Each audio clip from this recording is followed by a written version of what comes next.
बाबर आजम ने दोबारा कप्तानी कबूल करके बहुत बड़ी गलती की, ये कहना है पाकिस्तान के साबिक कप्तान राशिद लतीफ़ साहब का। जी हाँ, इससे पहले कि हम इस वीडियो पे बात करें, आप ये बताइए कि क्या बाबर आजम को बतौर कप्तान कंटिन्यू करना चाहिए या नहीं, या बाबर अच्छे कप्तान हैं या नहीं। कमेंट सेक्शन में सवाल का जवाब ज़रूर दीजिए। चलिए बात करते हैं जी, एक निजी प्लेटफॉर्म के लिए बात करते हुए पाकिस्तान के साबिक कप्तान राशिद लतीफ़, जिनको बहुत बड़ा गुरु क्रिकेट का माना जाता है और पाकिस्तान की सबसे ज़्यादा रिस्पेक्ट की जाने वाली वॉइसेस में से एक वॉइस है राशिद लतीफ़ की। उन्होंने ये कहा कि जब दोबारा कप्तानी बाबर आजम को दी गई तो ये मुनासिब वक्त नहीं था कप्तानी कबूल करने का। जब आपको कुछ माह पहले ही कप्तानी से आप जब साइड लाइन हुए थे तो उन्होंने कहा ये काफ़ी बड़ी गलती की बाबर आजम ने इस वक्त कप्तानी कबूल करके। मजीद राशिद लतीफ़ साहब का ये कहना था कि अगर इस सब के बावजूद भी वो कंटिन्यू करते हैं बतौर कप्तान तो ये उससे भी बड़ी हमाकत होगी, उससे भी बड़ी गलती होगी जो उन्होंने पहले दोबारा कप्तानी कबूल करके की थी। वैसे आपस की बात है कि राशिद लतीफ़ साहब की जो बात है उसमें काफ़ी दम लगता है, क्योंकि आप जानते हैं कि राशिद लतीफ़ साहब भी उन पाकिस्तान के मोतबर नामों में से एक नाम है जिन्होंने काफ़ी सपोर्ट भी किया, मुश्किल टाइम में भी सपोर्ट किया बाबर आजम को। और अगर उन जैसा एक रिस्पेक्टेबल नाम ये बात कह रहा है तो मेरा ख्याल है इसमें काफ़ी दम है, एक लॉजिक है, एक वज़न है, और बाबर आजम को इस तरह की जो राय है उसको ज़रूर संजीदा लेना चाहिए।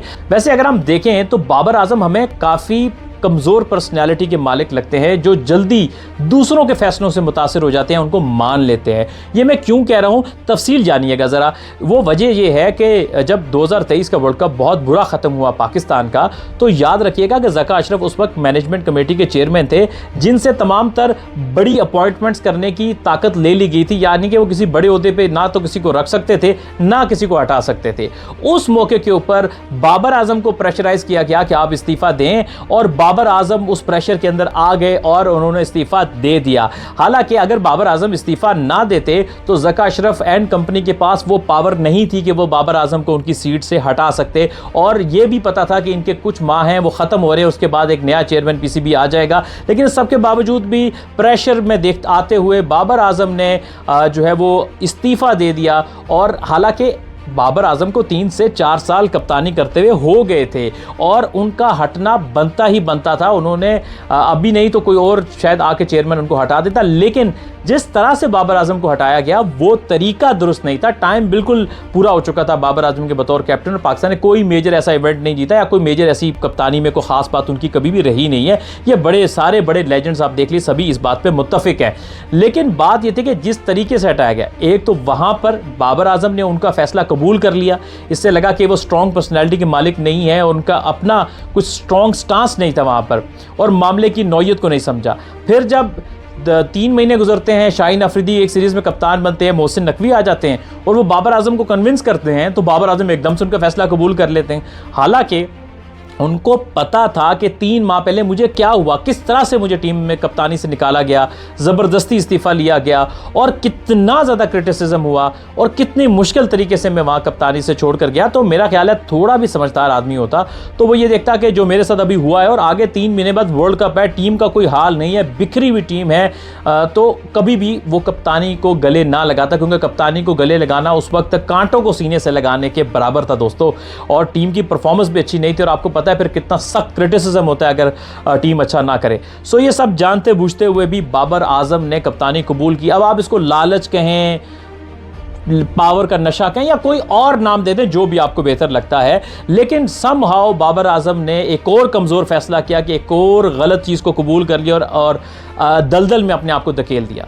अब फिर एक और बहुत बड़ा प्रॉब्लम हुआ, परफॉर्मेंस ठीक नहीं हुई, टीम ने बुरा परफॉर्म किया, उनसे खुद से परफॉर्म इतना अच्छा नहीं हुआ, और बहुत ज़्यादा तनकीद हुई बाबर आजम पे।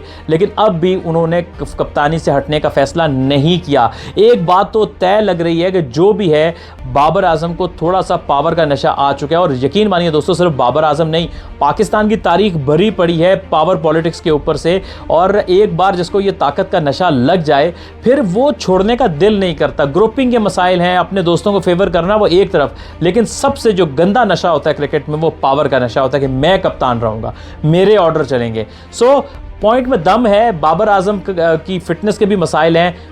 मैं फिर ये बात कहूँगा कि बाबर आजम एक वर्ल्ड क्लास बैट्समैन है, वर्ल्ड क्लास टैलेंट है, जो जब तक मेहनत करता रहा, फिट था, स्लिम था, बेहतरीन परफॉर्मेंस थी इंटरनेशनल क्रिकेट में।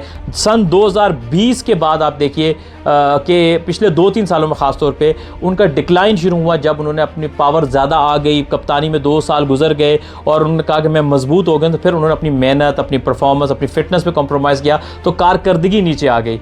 आई विश बाबर आजम, अभी स्टिल बहुत क्रिकेट है उनकी, कि वो इन चीज़ों को रियलाइज़ करेंगे, कप्तानी से अपना जहन हटा के अपनी क्रिकेट पे फोकस करेंगे और आने वाले दिनों में अच्छी क्रिकेट खेलेंगे और वो कर दिखाएंगे जिससे आवाम पाकिस्तान की तवक्को करती है। सो आपके ख्याल में क्या बाबर आजम को कप्तानी छोड़ देनी चाहिए या नहीं? कमेंट सेक्शन में अपनी राय ज़रूर दीजिएगा।